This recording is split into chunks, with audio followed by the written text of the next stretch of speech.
There's a story in the Bible about God providing manna from heaven, food to sustain the Israelites while they were wandering in the wilderness.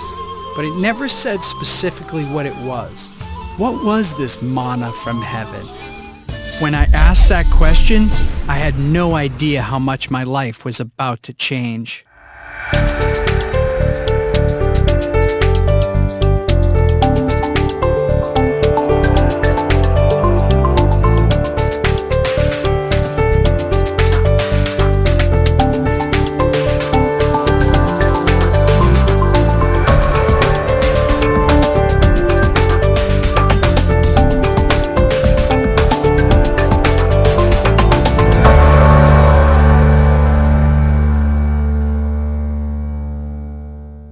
The first miracle that Jesus was reported to have done was turning water into wine at a wedding.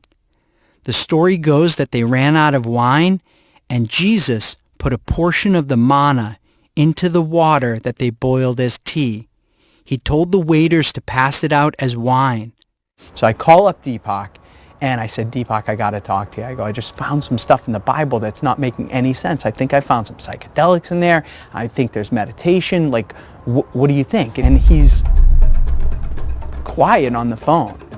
And I was like, Deepak, are you there? And he's like, yeah. He said, where'd you find this exactly? Like, send me what you're talking to me about. What do you want to do, Deepak? What should we do about this? You want to write something up? And Deepak was like, this is too important. He's like, why don't we have a conversation about this? Could part of the religious experience have to do with plant sacraments?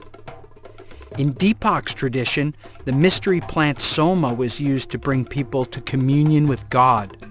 Could have been that the hymns of the Rig Veda were actually sung to this plant which had no seeds, that had no flowers, that was really mushrooms. There's a scene in the movie Noah, starring Russell Crowe, where he has a dream that he's underwater with animals floating past.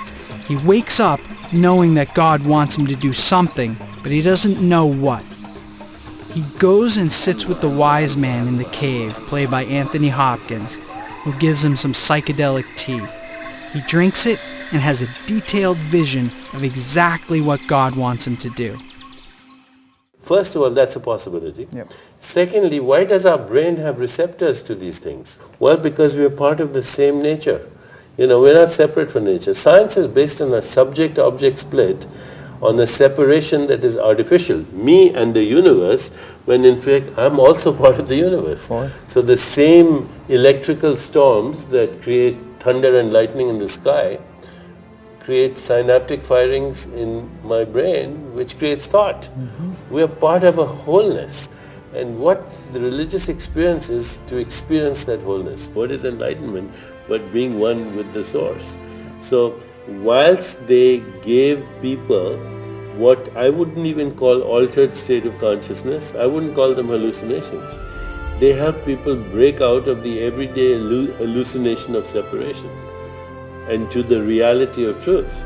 And whether they did it through wine or manna or soma, who cares? It doesn't even make any sense. How could these ancient plants that connect you to God be somehow taken out? Could these plants be the ancient wisdom that we need for our modern problems? What we call today everyday reality, which we take for normal, okay? Mm-hmm. There's war, there's terrorism, there's global warming, there's social injustice. 50% of the world lives on less than $2 a day. The environment is totally screwed up. And we say this is normal. Yeah. It's psychotic, right? And it's psychotic because we have created it. What do you think it would take to break through that boundary at this point? I mean, here we are in this 21st century. Let's have a party. We'll bring everybody down to Peru and enlighten them. Yeah, and put some in the pot and let's drink it. Amen. Amen. Did Deepak Chopra just tell me to go down to Peru and drink ayahuasca tea, one of the most powerful psychedelics known to man? Still dazed by what Deepak had recommended, I bumped into our friend Jerry, who had generously loaned us his beach house for the interview. I was curious what he thought about what Deepak said. I didn't realize at the time, but Jerry's world was spinning out of control. Despite having sold his company for almost $100 million, Jerry was abusing drugs, drinking a lot of alcohol, his family was in shambles, and he was basically trying to kill himself slowly. More than I realized, Deepak's words were really sinking in. At this point, you might be wondering who this Zappy guy is. Let me tell you a little bit about myself. I'd done everything society told me to do. Go to school, get a job, make a bunch of money, fall in love, start a family. I was living the American dream. I bought Beer.com for $80,000. A few months later, I sold it for $7 million. Here I am starring in my own Super Bowl ad. Life was becoming very surreal. Even though I had it all, my conversation with Deepak made it clear that there were other experiences that I needed to have. The value that I place on the experience is more important to me. So I always felt like I'd rather have a passport full of stamps than a house of a certain type. It occurred to me that, like most people, I'd been searching for happiness outside of myself, and I was having the realization that I might never be truly happy unless I went inside my own mind to look for some answers.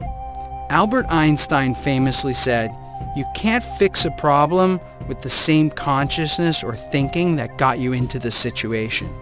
What this meant to me was that if I wanted to solve a problem in my life, or if we as a society wanted to solve some of the big problems we have, like violence, eco-destruction, addiction, depression, we needed to change our collective consciousness. Could society use some of these ancient techniques for its modern problems? I was inspired by people who came before me that seemingly had it all, but chose to take the risk of going inside their own minds. These people were what I would call psychonauts, sailors of the mind. And I saw that these people were going inside their minds and exploring inside their minds as part of what they wound up doing. And I thought, wow, I have to do that.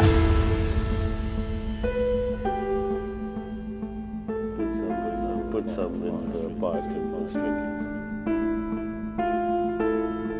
I figured before I got too extreme and sat with a shaman, I should go out and talk to some of Deepak's friends about our so-called reality. If you only identify with the realm of three dimensions, if you only identify with the realm of the body, if you only identify with the mortal circumstance and the mortal experience, then to that extent you are at the effect of those circumstances. Faith is standing on the conviction, standing on the knowledge and the conviction. There's something way bigger going on here. What we see is only a small portion of the total reality. See, we have three states: waking, dreaming and sleeping.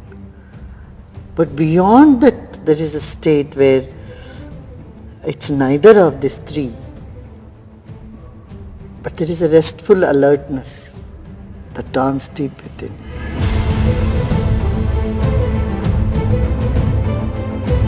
There's nowhere where we escape from being energy, so we're always energy. What we see as it looks physical material is actually the reflection of light, photons of light that hit our energy and bounce back. So we're reflecting light, but we're reflecting it as a force field, a tornado of energy.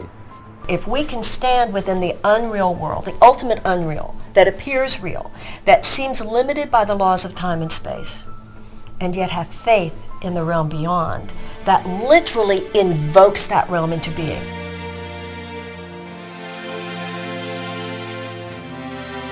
It seemed like what everyone was saying is reality's just a concept. I needed to have the direct experience of going inside. Could ancient wisdom have included plants and meditation? I was excited to learn that a lot of celebrities, people like Jerry Seinfeld, Martin Scorsese, were doing this meditation for a long time. And recently, people like Oprah Winfrey and Dr. Oz and Katy Perry had taken up the meditation, and it seemed to be making them even more creative. I wanted to see if some of this ancient wisdom could help me to tap into my creativity. In the 1960s, a funny little man named Maharishi Mahesh Yogi came out of the Himalayas to the United States, and he wound up teaching his transcendental meditation technique to the Beatles, and the rest is history. Today, there are more than 7 million people worldwide doing transcendental meditation. What I like about the TM technique is that there's no dogma attached to it. It's really just a simple technique of silently repeating a mantra to yourself, which causes you to transcend into your quieted mind, to subtler and subtler states of consciousness, until a point that you reach a place called universal consciousness, an endless field of energy that connects all of us, where all knowledge is contained and where everything is manifested from.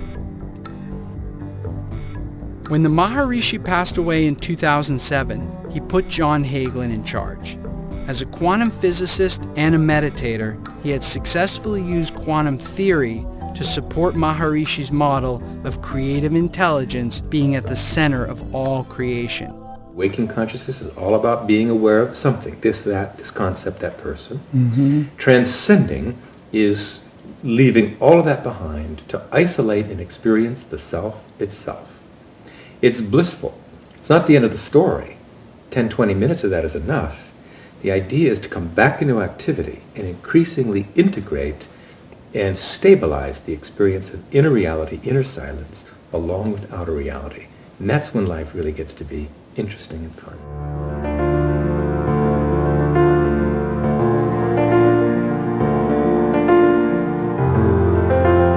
The mind has two aspects to it. It's the brain, this which is very concrete, you can measure it, you can touch it, but it's interacting with this field of consciousness. And what they come together is our individual self, our individual personality. And that's what most people think they are. I'm 5'11", I have this education, I'm this part in society, I have this amount of money. But that's not fundamentally who you are. And to know that, you need to have the experience of that. And that's where meditation experience comes in.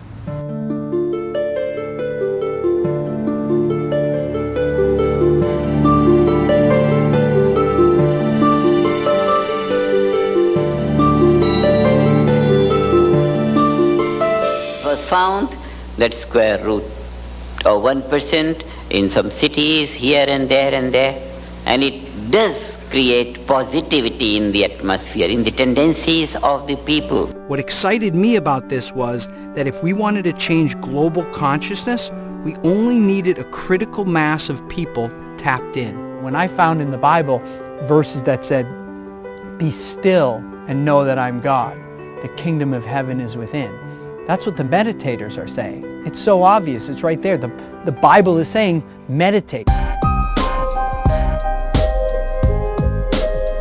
These days, religious affiliation is shrinking.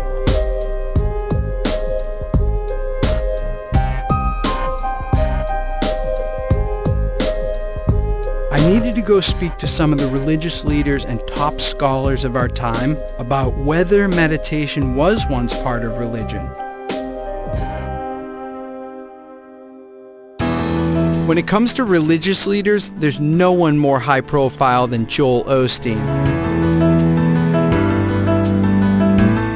I wanted to ask Joel what he thought the manna from heaven was. I've always thought that it was like bread, like a mushroom or something. That's what I heard.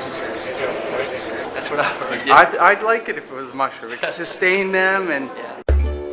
Wow, I did not expect that. Bible descriptions from Moses and Jesus sound more like mushrooms than bread. In fact, every other miracle that Jesus is reported to have done was after they drank the mushroom tea. St. Mark's Basilica in Venice, Italy. Here's all the disciples. Here's Jesus and giant mushrooms behind him. Oh, very cool, yeah. So, got Jesus over here with these giant mushrooms behind him, painted. Jesus with the giant mushrooms behind him.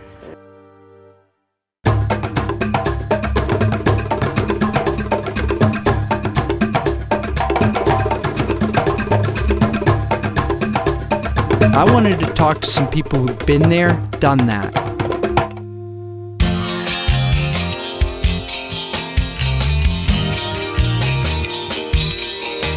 I've probably had as much psychedelics as anyone alive.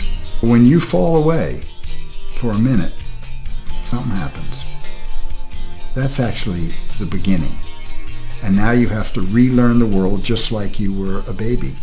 What I found makes ayahuasca very special, number one, is it's the only mind-altering substance that needs more than one substance. And the other fact that's interesting is that both of these substances, the MAO, which is harmaline or tetrahydroharmalol, or the DMT, both of these substances are produced in every mammalian nervous system. So there are substances that our body produces. Filmmaker Foster Gamble's documentary Thrive shattered many of the myths that we've been presented by regular society that keep us slaves to our so-called reality. So it seems to be a natural inclination to alter our consciousness somewhat. And I think one of the reasons for that is when we alter our consciousness, we can see our daily consciousness in a new way. And it shifts, tends to raise and expand our daily consciousness. And to me, that's the point. And if we can use substances, whether it's broccoli or ayahuasca or, C-sharp major, to give us a glimpse of what's possible for human beings, and specifically, what's next for me? What am I ready for? When my consciousness separated from my body, it changed the paradigm entirely. I realized, aha, there's something more than this meat vehicle that we have. And that one realization set me off writing all night furiously until the dawn, and it just reevaluated my whole philosophy. And from that point on, I've been on a journey of experiential spirituality, finding the answers myself, and the plants have been the greatest teachers in that quest. Many times there's a huge benefit with one experience because it really gets to the core of what's been happening. So it's almost like 10 years of therapy in 7 hours.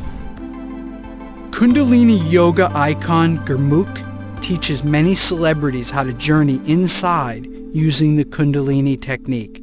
She had her own experience with mind-altering energies. I do not regret anything I've ever done.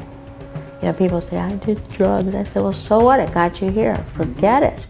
I've met other people that I wish they had because I feel they can't go through the barrier. They can't go into that sixth dimension. However you want to look at it, it's going to be the unknown, and you have a choice, fear or faith. Faith that you're going to come out all right, that the lessons are going to be valuable, and that the medicine will guide you, or fear that something else is going to happen. It's going to be the unknown either way, so might as well choose faith. There are times in life where through different means, and God works in mysterious ways, we're shown the mountaintop. It's like through grace. It's like the hand of God lifts us up and just shows us the mountain. I owe a definite debt of gratitude to my experience with various substances.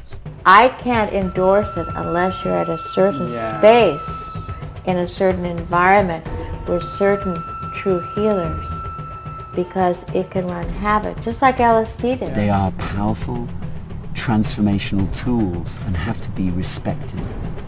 And if you approach them with enough humility and respect, I tend to believe you'll be fine with them. People are afraid that when they go down there and do these medicines, they're going to lose the things that they love the most about themselves. And that's just this common fear. You get someone who loves their career, and like, what if I go down and tells me I want to be a yoga instructor? I'm like, it's not going to do that, man. And if it does, you're going to be even happier about the fact that it did. There's an opportunity to use psychotropic drugs, which will open up that mind and show you, my God, who you really are. I'm fascinated by it. I'm interested in it. I believe it will have real utility somewhere. It's too soon for me as somebody that's trained to, a certain way. Do no harm, help, really be clear about what you're doing. We're not clear yet. The traditional psychological model or the traditional medical model, it usually takes years and years and years of therapy and years of intervention and working with a team of experts to get even just a little progress in someone's life. What I've seen, and the analogy I give, is it's 10 to 20 years of psychotherapy, often in 1 to 2 plant medicine sessions. There's no doubt in my mind that the first indication, the first formal use for hallucinogens will be at end of life. Because it's clear what I'm reading and seeing in the research is that it improves our ability to be connected with something and feel okay about the dying process. And God knows we need help with that in this country. There is a relationship to plant medicine when it is entered through the door of the traditions that brings people more to a sacred recognition of their life, their path. I think the word drug has a lot of negative connotations. I can't think of, maybe if some drug actually cures someone, it's medicine. Whatever it takes, whether you do the drug or whether you do the meditation exercises or whatever way, I don't really care. See, I haven't heard of people going off their ass. I've seen people go off their ass. Before I took the final leap, I needed to hear it from a psychedelic badass. That person is Ram Dass. His real name was Richard Alpert, born to an affluent New England family. He attended Harvard and after graduation began as a researcher at the university. It was the 1960s and LSD had just been discovered. The government was studying its effect on individuals and enemy combatants. While a researcher at Harvard, Alpert and Professor Timothy Leary started to run experiments on students with psilocybin mushrooms and LSD, both of which were legal at the time. The results were nothing short of miraculous. Users were reporting that they were having life-changing experiences, including a study that showed that 60% of alcoholics that were given one dose of psilocybin mushrooms in the right set and setting were never alcoholics again.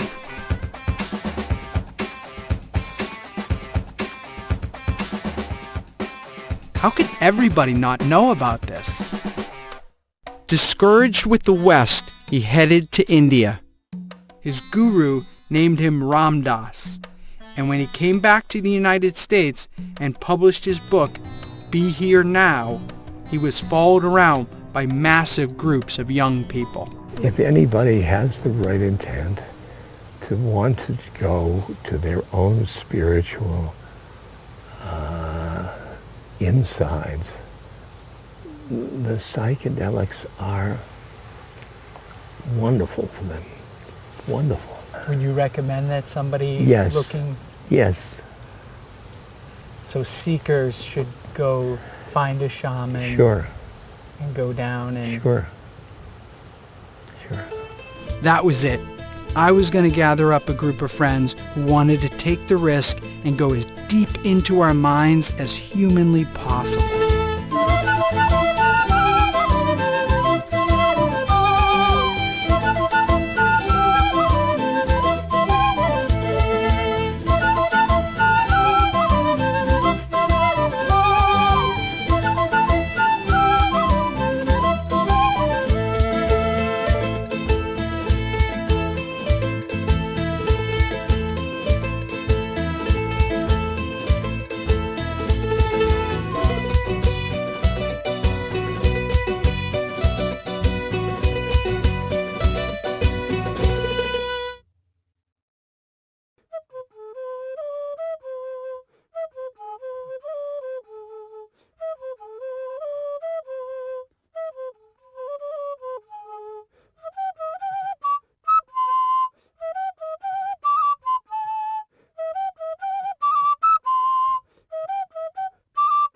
Things should just seem to be falling in place, It feels like it's guided. It feels like it's meant to be. So for me, I'm just letting it go. I just assume every miracle that is going to happen is about to happen, and I should just kind of enjoy it and let it happen. I have chosen to work with the Mesa, which is medicine bundle, meditations, rituals, counseling, and working with ancestral medicines such as Huachuma or San Pedro, which are ancestral medicines that have been used for over 5,000 years in the Andes of Peru by pre-Incan cultures who were masters of accessing dimensions of consciousness that are so deep that we often don't access. I feel like it doesn't matter where in the world you go, it's like you'll always find, your kind. And when it comes to spirituality, I respect anything that, or anyone who kind of walks respecting the planet, loving nature, and opening their heart to, you know, the universe and love itself. As long as that's the main priority behind your religion or your, you know, ceremonial, spiritual belief, then, you know, I'm down with you. I've got a few intents. Some are very personal, which I'm going to try and bring back to my family and loved ones. And try and take some of that knowledge or the glimpse of the other dimensions that are out there, which I've been trying to do kind of in artificial ways. I mean, sometimes with my artwork and my creativity, but in other ways with less natural things. And sometimes that's an anesthetic for pain or just your day-to-day life that gets you down. But yeah, this is something that's been calling me for a while to come and do this, but it hasn't been the right moment in my life, and so it all seemed to just fall into place naturally. I'm here to have sort of like a rebirth, to, you know, tap into a place that I guess I've never gone. So I don't know where that is. I don't know what that is, but hopefully it's a good thing, and I'll be able to get through it. When you drink the medicine, 50% of the medicine's responsibility is to do all the healing, all the cleansing, all the awakening, all the clearing, all the harmonizing that it needs to do. But the other 50% of taking it further, of taking it deeper, is always yours. Part of my work in this is to make the most gentle transition possible from being very sleepy to being fully awake. Really looking forward to tapping into some of those guys' stuff upstairs.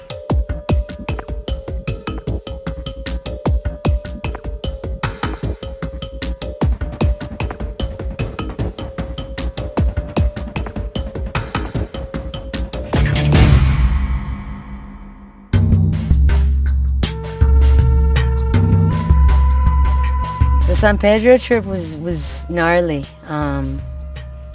It was really insane because Freddie Puma, you know, the shaman that introduced us to the catalyst to a spiritual journey, you know, which was the San Pedro, the drink. He so in tune, that guy.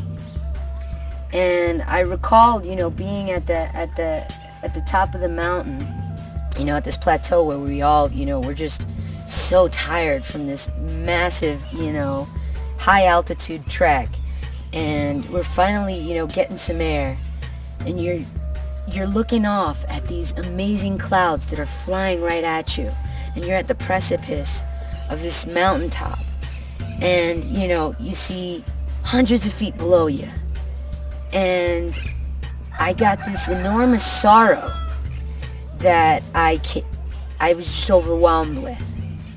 And the sorrow that consumed me was something that I've been carrying for many years, kind of like a little rebellious anger, like, why am I here? Like, you know, like, Dad, you know, like, I didn't knock on your balls, you know, to come out into this, you know, universe kind of anger that I've been holding since I was a teenager, you know what I mean? Why stay in the chaos?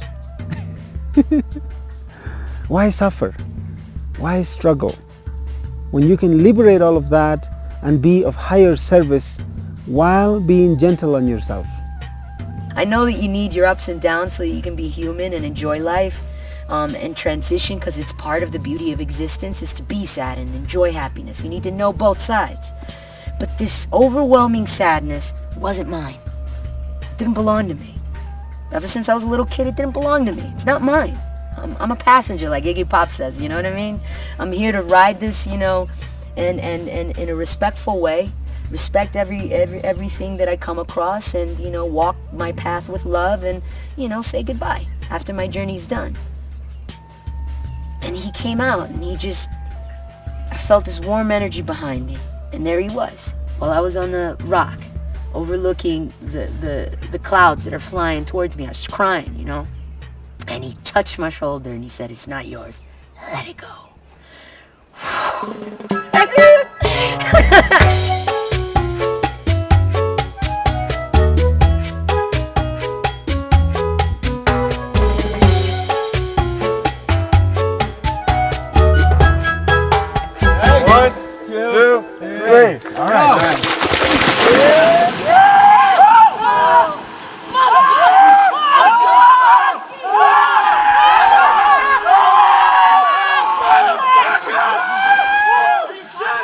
if my trip ended today, I've had, 20 years of heavy pain lifted off of my shoulders, and I'd be a happy camper without doing the ayahuasca.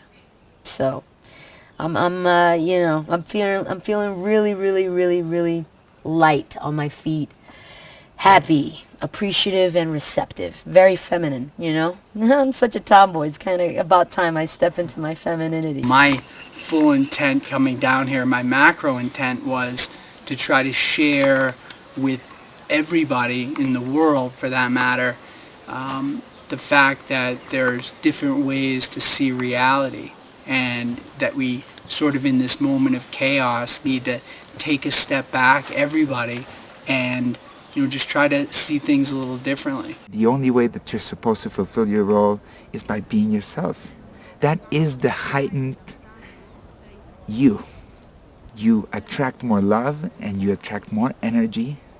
One of my intents and one of the things I asked for was to face my fears. And I realized that, no, I don't need to face my fears. My fears are not going to go away.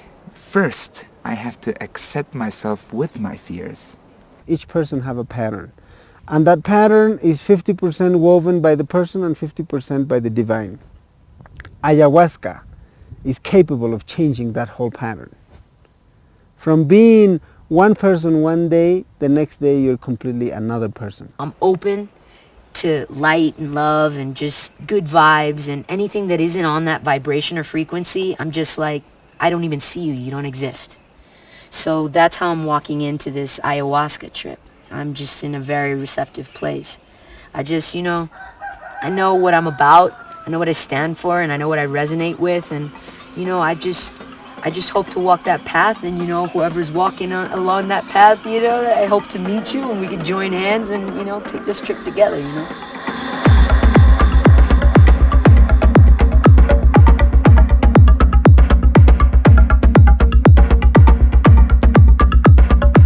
It happened for me in my ayahuasca experience when I was sitting there and I realized that I had just died.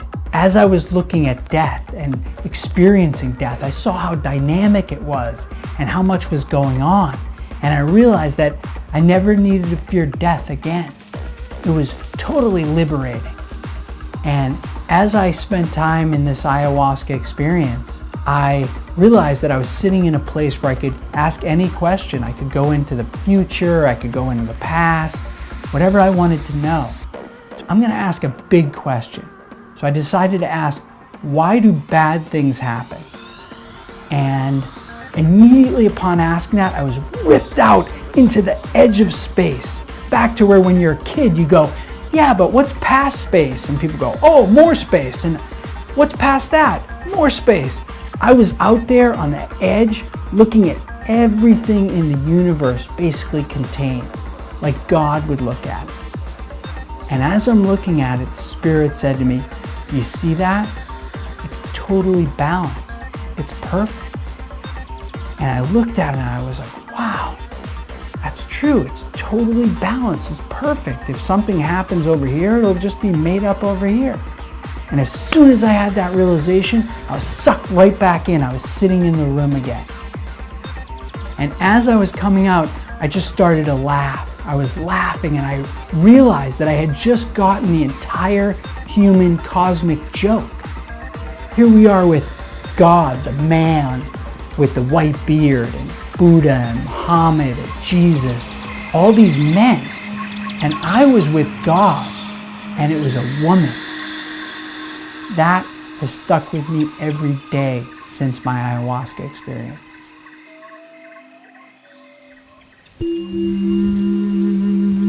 Well,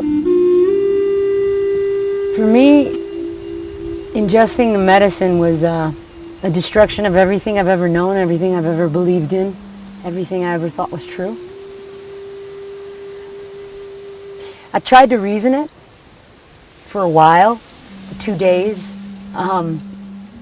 after. Try to reason the idea that it's a hallucinogenic drug, Michelle. It just, it takes things from your subconscious and projects them. You know, there's absolutely no way that there's any truth in what you envisioned.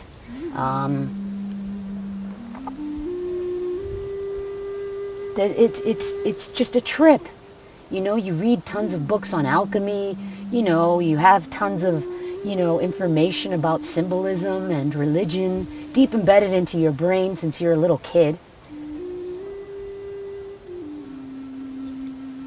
But I know in my heart of hearts, it's not true. And that everything that I have ever known could quite probably be bullshit. And it makes me happy. I felt a peace and calm that I've never experienced in my life. An overwhelming feeling that I could relax instead of constantly macheting my way through life with my urban armour on. It just stripped everything away and put me in contact with something that was a benevolent higher power, is the only way I can really describe it. I had such a hard time in the middle of it. I know,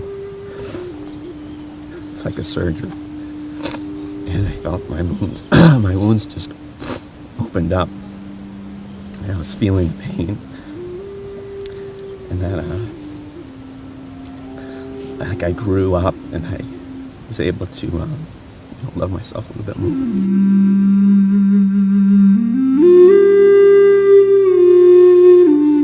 Once I got through that hard part, or the part that I needed to get out, it was just definitely the best life-changing experience that I've ever been through. When people access these medicines, they need to access with full love, with full willpower. Otherwise, they need to find other ways. People will transcend anyways. Now is the time. And these medicines are major assistants, major helpers, major masters, you know, assisting this process of transition for humanity from one level of consciousness to a higher level of consciousness. I've lost a lot of anger, a lot of hatred, and a lot of, you know what, if you're an asshole, be an asshole. It's your fate. You know what I mean? Like, I'm easy now. Like, I'm not angry anymore at all the mean people in the world, you know? Because I accept that they're part of it, and it's all good, you know what I mean? It's not my walk, but, you know, do your thing, and I respect your path. But don't come near me with your evil energy, because I'll knock you the fuck out.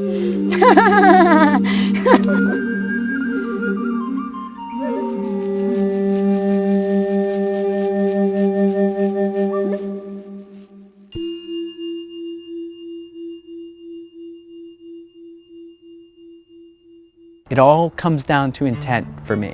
If your intent is right, it's going to work, it's going to be better than you thought, and you're going to have a lot less chaos. It seemed to me that nature recognizes that people are highly stressed and that people need healing medicines for the problems of addiction and depression.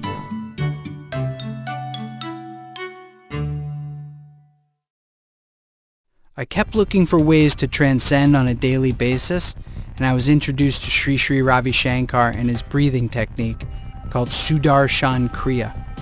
The technique is being done by millions of people, including prisoners and inner-city youth who've been trained by Sri Sri to use the technique to overcome their physical environment and give themselves internal strength. Sri Sri's logic goes that when we're born, we draw in our first breath, and when we die, we let out our final breath. But most people think nothing of it in between, when in fact, breathing may be our most valuable capability. Breath is an important tool, you know.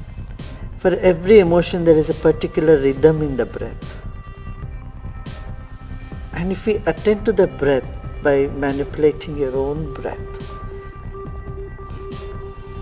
you can slip into the altered state of consciousness at will.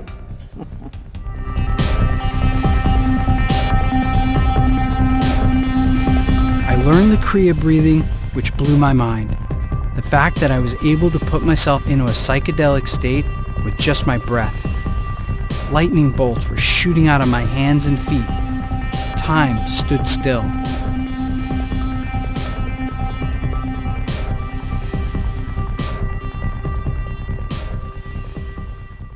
I continued to get together with my friends to talk about our experience and how we were integrating our psychonaut training into our lives.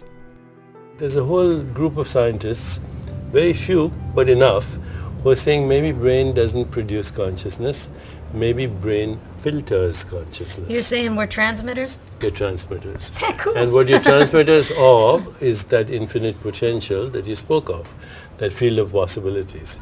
And so when you start to break down the boundaries, then all that's left is the infinite.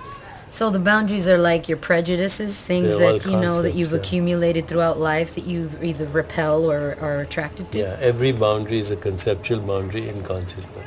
This is an Earth rover. This gives me an opportunity to come to this planet, step into this suit, have these life experiences, be creative, and marvel at this planet that we come to. And it's so funny because A, I started this whole thing not spiritual. B, once I saw the nature of the cell membrane, the self-receptors, I said, oh my God, instantaneously I had to recognize if you buy the science, then it's not is there or is there not, there's a spirit. So it really helped me to bring my scientific mind and my kind of spiritual experience together and realize they're not different at all.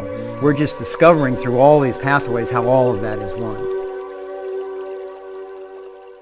After I started to really journey with the plants was when things sort of changed. When that older boyfriend of mine, I was like 24 at the time, and he told me I was an idiot. And he said, you're very passionate, but you have nothing to back up how you feel about the world.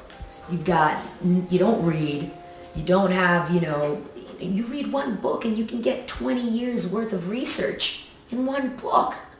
And he kind of like opened up my mind to do research and to fill my mind. Now, when I see the world, I do a psychedelic, I think metaphorically, I think on so many different layers, and of course I enjoy the moment too. I can chase sensations like any of them. I love to feel good and have fun and interact with people, but information is so beautiful, and if we could just tap into the reservoirs or fountains of the people before us, you never know where it could take you. When I lost Paul, I was like, I went through about a year of just being like an animal. Like, what could I do physically to just get my mind off of existentialism, get my mind off of how transient life is and how we just come here and could disappear at any moment. How could I get my mind off of that? So I was just, summer, crazy, nuts, berserko. Like I did everything I could possibly do to hide from myself. And I'll tell you that my ayahuasca trip made me sad that he left me here. It wasn't a sadness that he's gone. It was more like a jealousy that he's there first. That's fucked up, but yeah. I think it was affirmed to me in the ayahuasca experience and some other trips I've had in my life, where what was happening is when I took the medicine or I meditated and I went inside, that I was taking filters off is what was happening. So all this bullshit. Reticular activation system. It's like doors of perception. When he popped it, yeah, he felt like that filtration mechanism that we create by the age of 7 was just lifted off.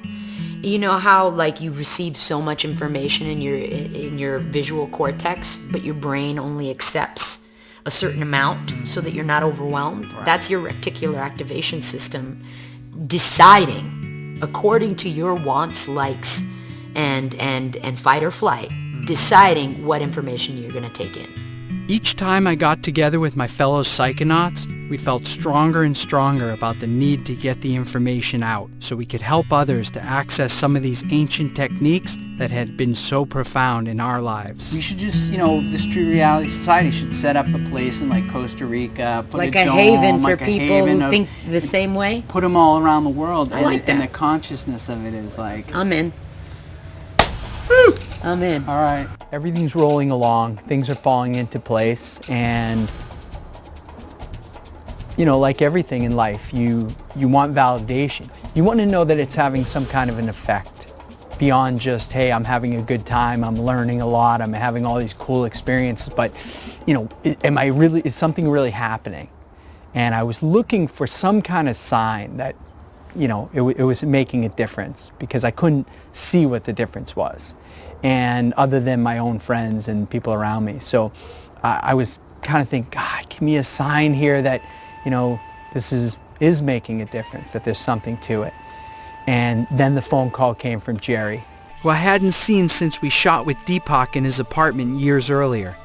Unbeknownst to me, Jerry had taken Deepak's advice as well, and he went down to Costa Rica to do a plant medicine called iboga that comes from an African root. It's the strongest psychedelic known to man, and Jerry was taking it to see if he could break his addiction. The full moon came to Jerry and asked him if he wanted to see why he was so messed up.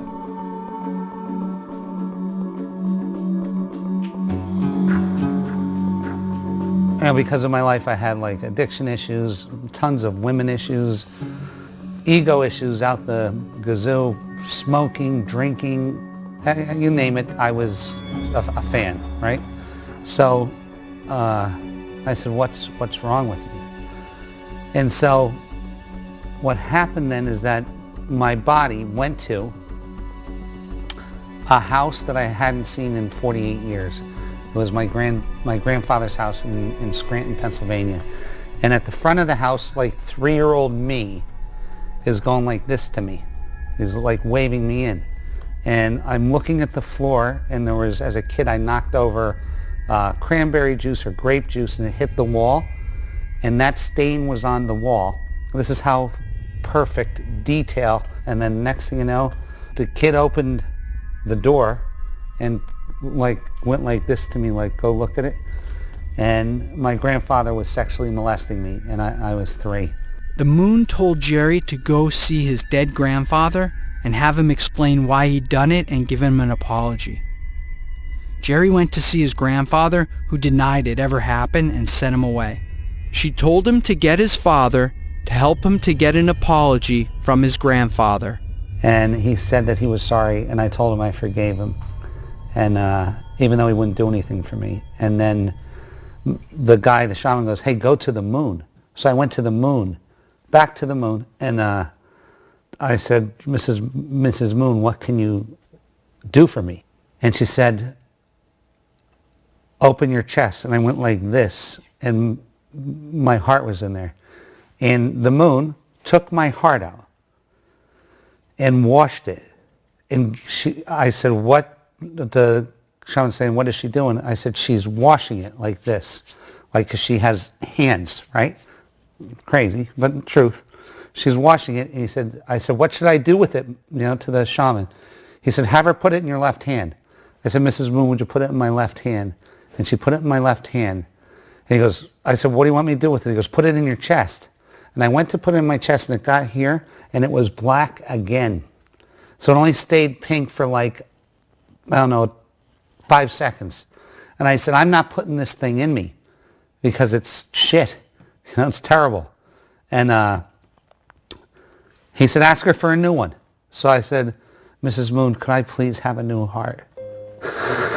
And she said, yeah. And then she gave me this new heart. And then I said, what do you want me to do with it? She said, put it in your left hand, put it in your chest. And then the next day, I was a different guy. He hasn't touched drugs since, and he's able to have a drink socially without needing to get drunk. He's reunited with his family, and for the first time, he's in a real relationship. The first time I was invited to do plant medicine, I thought the person was crazy. I was like, you're going to take a drug to get spiritual? I don't think so. And I wanted nothing to do with it, and it freaked me out. You know, my mom's a meth addict and I was a meditator. And finally, this woman who's like just a love in my life invites me to go, and I couldn't say no. So I went, and that night she told me, set some intentions of what you want to see. And I said, okay, I want to see why I keep attracting the same psycho guy over and over and over with a different face, sucking the light out of me. And the second thing that I wanted to see was what was I here to do? And so that night was just one of the most amazing nights of my life. I was shown exactly who I am, what I'm here to do, and exactly why I kept attracting that same psycho guy over and over and over again. It's just amazing because Jerry and I wake up every day and we're just like, wow, is this our life? Like, we just feel so blessed to be in love with our best friend and to be doing what we love. Immediately when I came back and my kids saw me, they knew I was a different guy and they knew something changed. As soon as he walked through the door, I can like visibly see a difference, let alone when I was actually talking with him. I was like shocked, you know? I was like, well, I gotta give this thing a whirl. If it could turn him around 180, what could it do to me? The first time I saw Gerard after he did plant medicine, he didn't even have to speak or say one word to me. I could tell as I walked up to him, about 15 feet away, I knew he was a changed person. The chances of someone coming out of that severe of a lifestyle case is very rare. I didn't want to drink anymore. I was smoking 2 packs of cigarettes a day, went from that to nothing immediately. I can't even think about doing drugs. Like I wouldn't even have the thought to go do some drugs. He's like Zappy. Not only did I take plant medicine and break my addiction in one session, but I've actually opened up a center for people to come and expand their consciousness, heal themselves, break addiction, and it exists. And I was like, oh my God, it manifested from that conversation with Deepak that day where he said, stir it up in the pot and drink it.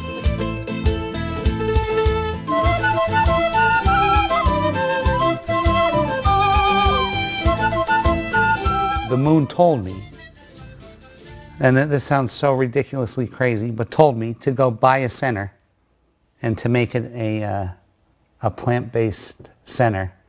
Told me what building to buy, told me what to pay for it, told me how to treat my girlfriend, told me how to treat my children, told me that everything would be okay. His place is called Rhythmia. And where is it? Should set up a place in like Costa Rica. This was the miracle I needed. This place had manifested out of that single conversation and the desire to help people break the wiring. The first ever clinic where people can go to expand their consciousness and heal themselves. I had spent $700,000 trying 50 different modalities over the past 5 years, and I had to sit down and figure out what really worked. And I wanted to put this all in one place. And then, out of the blue, I found this resort in Costa Rica. While you're at Rhythmia, you can receive counseling and spiritual development, including a program developed specifically for Rhythmia by Reverend Michael Beckwith called The Answer Is You. It's a consciousness expanding program that allows people to, one, take 100% responsibility for their own life, come out of the shame and blame game, blaming others. 2, it moves you through a period of forgiving yourself and forgiving all others so as you can be clean inside. 3, you begin to embrace the vibration of intentionality, having an intention or direction of how you want your life to be. You have to choose this.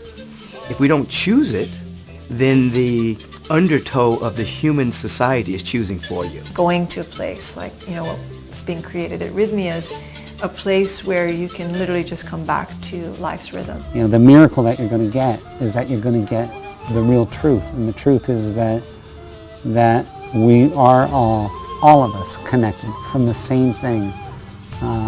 And that love is the thing that holds us all together.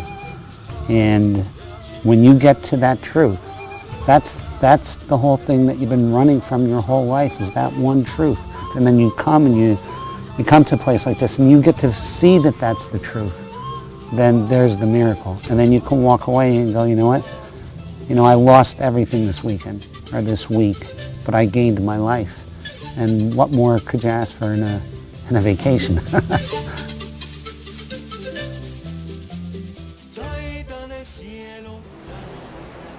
Everything I've gone through has truly been worth it. Because even before this movie's finished, it's already changed the world.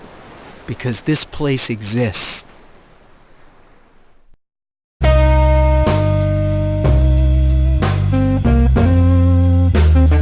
Every act that comes from purpose is supported by nature and has the potential to change things in ways you could have never dreamed of. How do I channel all of this connection into being an efficient human being in society, into giving back? Because for me, love is everything. But you have to almost have a way to re-enter the ayahuasca experience almost on a daily basis to stay tapped into it. And that has to be through meditation or through something that will deliver you back there, if only for a moment.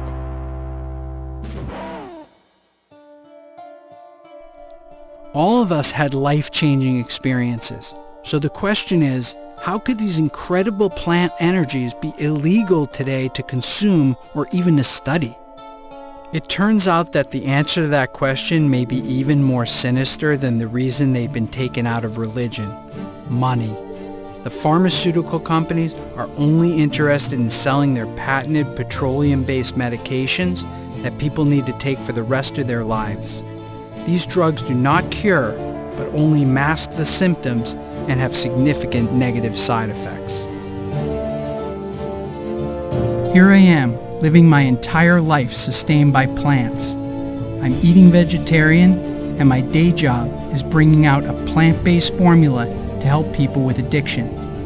I owe everything to these ancient tools.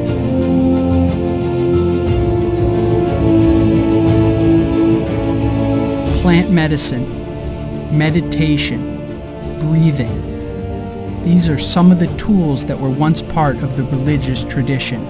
It's time to bring them back.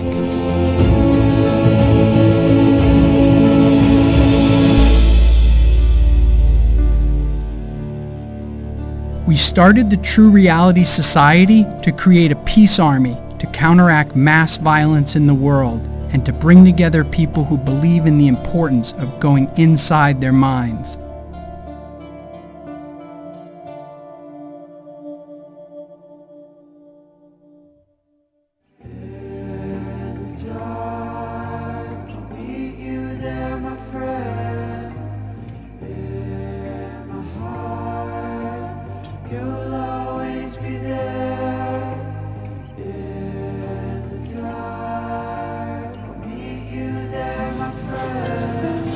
And bring your awareness to your breath.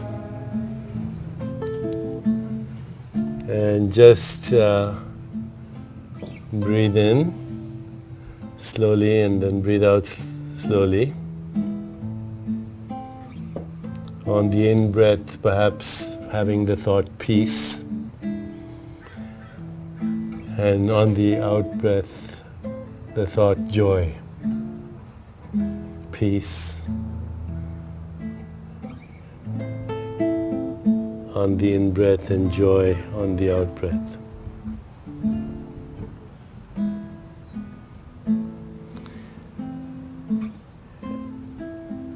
And bring your awareness into your heart now. And remember a great experience of love.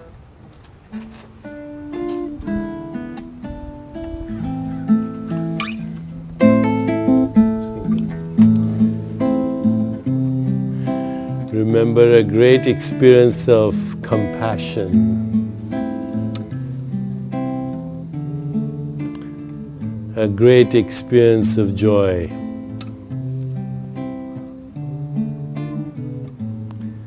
A great experience of equanimity, the peace that passes understanding.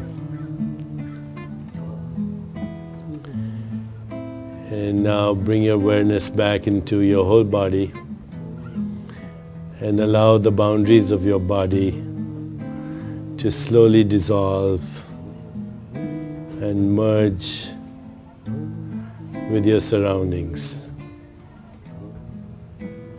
Recognize that every boundary is conceptual.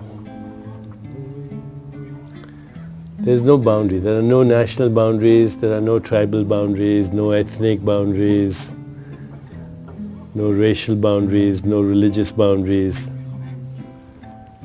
They're all imagination. And they have limited our potential. We are the stars, and we are the sky, and we are the moon, and we are the galaxies.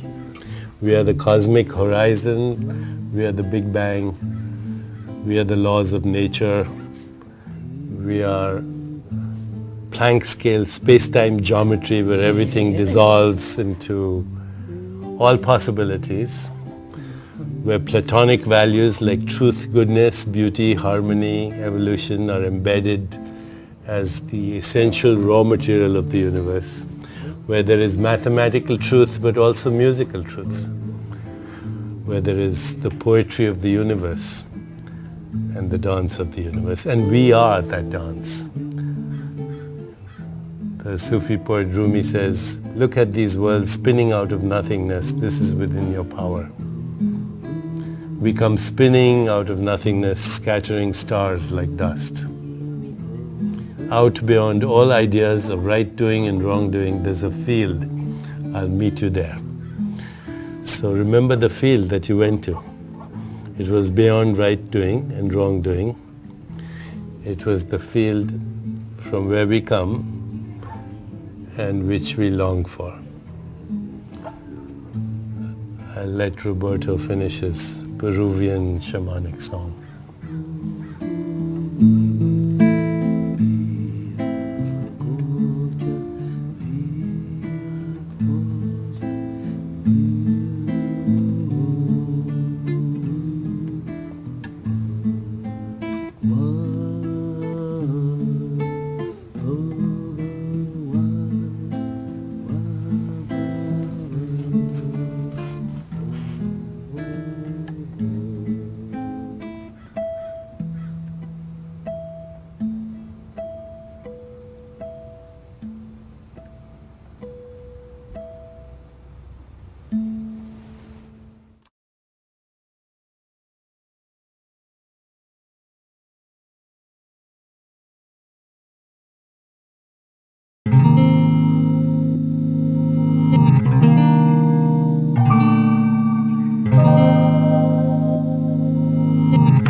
I'm so happy to meet you. I'm so glad that you came. There's nothing like a trembling to remind us who we are again. Didn't catch it the first time, now it's too late to ask your name. The intimacy is beautiful, but the leaving makes me blaze away.